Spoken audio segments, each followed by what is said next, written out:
So we're going to go through a couple of tools that will be great for any classroom to create a very inclusive curriculum that allows for a lot of diversity that shows up in many classrooms across the world. One of the first sites we're looking at here is WebAIM, or Web Accessibility in Mind. And this site is great in general for many different classrooms to help you build an accessible classroom, whether that is using some of its resources like the trainings, like Document Accessibility Online course, or even going into the articles that specify down to certain things like maybe you need to learn about creating alternative text for images. This website is a great resource. It's kind of a one-stop shop to help you find a lot of ways to make your documents, whether they're online or PDFs or any other types of documents that you create, to make them accessible. The second site we're going to look at here is Cast.org. Cast.org, one of their primary impacts you'll see when you click on the Our Impact tab at the top of the page is the Universal Design for Learning. If you click on that, you have a great Universal Design for Learning at a glance, how we can use it to transform our education around the world. And then you have the guidelines for what universal design should look like in a classroom.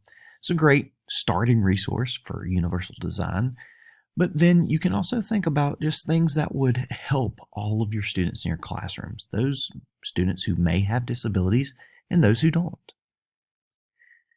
Then I wanted to get a little more specific with the next resource here with Desmos.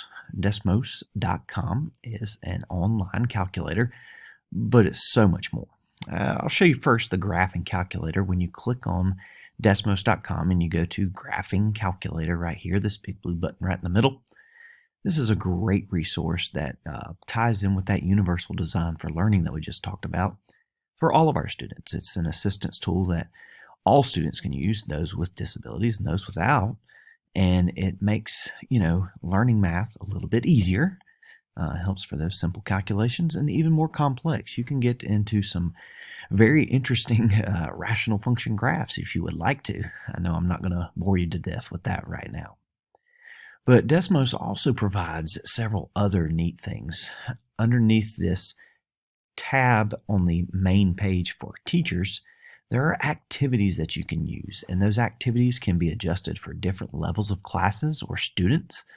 And the students can create mathematic functions slowly and using analysis of graphs and points. But they can also go through and they can do these things at their own pace. And that is really amazing for that, designing things that in your curriculum that work for all learners and allow you to differentiate in that classroom. The last little quick tool I want to give you is Screencast-O-Matic, which is actually what I'm using right now. Screencast-O-Matic is a great way to provide detailed videos of what you are wanting students to see on a screen. And this could be all the way from a lesson that you're providing, or it can be something simple like I'm doing here in this video, just pointing out some resources that students may need. So these 4 resources are just kind of the tip of the iceberg. If you'd like to see some more resources, there are a few more on the page that I've created. If you'll click on the resource tab, you'll be able to see those. Thank you.